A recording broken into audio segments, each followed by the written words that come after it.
Assalamualaikum warahmatullahi wabarakatuh dan selamat malam. Perkenalkan, nama saya Walid dengan ID NIM 102 dari kelas C. Di video kali ini saya akan membahas resume saya dengan mata kuliah Pengantar Hukum Indonesia dengan dosen pengampu, mohon izin saya sebutkan namanya, Pak Dr. Hasdin, SPD, MPD.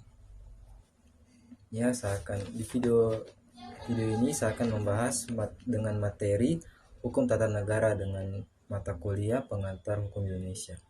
Oke, langsung saja kita masuk ke pembahasannya. Ya, kita masuk di definisi Hukum Tata Negara.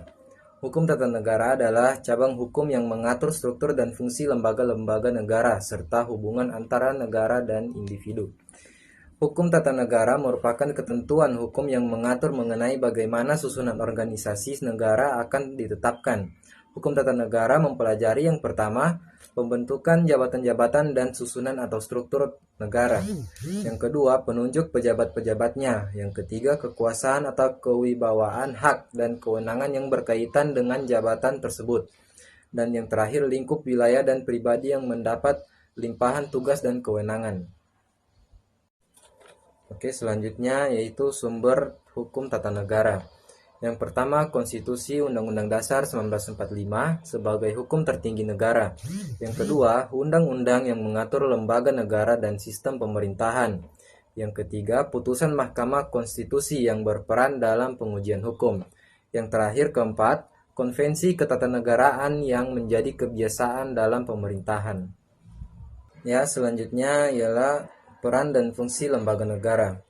Institusi utama negara. Hukum tata negara mengatur peran dan kekuasaan lembaga-lembaga utama seperti parlemen, pemerintah, dan pengadilan. Ini juga mencakup hubungan antara lembaga-lembaga ini dan individu. Yang kedua, pengawasan dan pengaturan kekuasaan. Prosedur dan mekanisme untuk mengawasi dan mengatur kekuasaan lembaga negara seperti kontrol parlemen atas pemerintah dan kontrol hukum adalah bagian penting dari hukum tata negara. Ya, selanjutnya sistem checks and balance dalam mencegah penyalahgunaan kekuasaan di Indonesia. Sistem check and balance di Indonesia dirancang untuk mencegah penyalahgunaan kekuasaan dengan membagi kekuasaan antara eksekutif, legislatif, dan yudikatif. Namun efektivitasnya sering dipertanyakan karena adanya intervensi politik, korupsi, dan lemahnya penegakan hukum. Meskipun Undang-Undang Dasar 1945 mengatur mekanisme pengawasan antar lembaga, praktiknya masih menghadapi tantangan dalam menciptakan keseimbangan yang ideal. Selanjutnya yaitu sistem presidensial di Indonesia. Sistem presidensial yang dianut Indonesia dianggap belum sepenuhnya efektif dalam mengatur pemerintahan. Konflik antara lembaga eksekutif dan legislatif serta lemahnya koordinasi sering menghambat proses pemerintahan.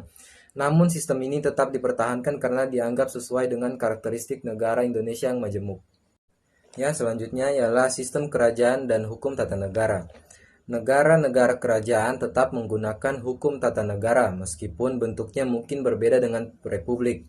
Hukum tersebut mengatur struktur pemerintahan, peran monarki, dan hubungan antar lembaga negara. Contohnya, Inggris memiliki konstitusi tidak tertulis yang mengatur pemerintahan. Dengan demikian, hukum tata negara tetap ada meskipun disesuaikan dengan sistem kerajaan. Selanjutnya ialah hubungan prinsip kedaulatan rakyat dengan praktik demokrasi di Indonesia. Prinsip kedaulatan rakyat menjadi dasar demokrasi di Indonesia di mana kekuasaan tertinggi berada di tangan rakyat melalui pemilihan umum dan partisipasi politik. Namun, politik demokrasi masih dihadapkan pada tantangan seperti politik uang, rendahnya partisipasi masyarakat, dan ketimpangan akses politik. Hal ini menunjukkan bahwa prinsip kedaulatan rakyat belum sepenuhnya terwujud secara ideal. Selanjutnya ialah peran hukum tata negara dalam mengatasi konflik. Hukum tata negara berperan sebagai instrumen untuk menyelesaikan konflik dengan mengatur hubungan antar lembaga negara dan menjamin hak-hak konstitusional warga negara. Namun efektivitasnya sangat tergantung pada penegakan hukum yang konsisten dan independen. Konflik-konflik yang terjadi seringkali memerlukan intervensi Mahkamah Konstitusi atau lembaga hukum lainnya untuk mencapai resolusi yang adil. Ya, selanjutnya ialah dasar filosofi pembagian kekuasaan. Pembagian kekuasaan dalam sistem pemerintahan didasarkan pada prinsip pemisahan kekuasaan Montesquieu untuk mencegah tirani dan menjamin keadilan. Namun dalam praktiknya, pembagian kekuasaan tidak selalu mencerminkan keadilan dan kebenaran karena dipengaruhi oleh kepentingan politik dan kekuasaan. Filosofi ini bertujuan menciptakan keseimbangan, tetapi implementasinya seringkali menghadapi tantangan dalam menghadapi tujuan tersebut. Oke, itu saja pembahasan resume dari saya. Mohon maaf bila ada kurangnya. Saya ucapkan terima kasih. Saya akhiri. Assalamualaikum warahmatullahi wabarakatuh dan selamat malam.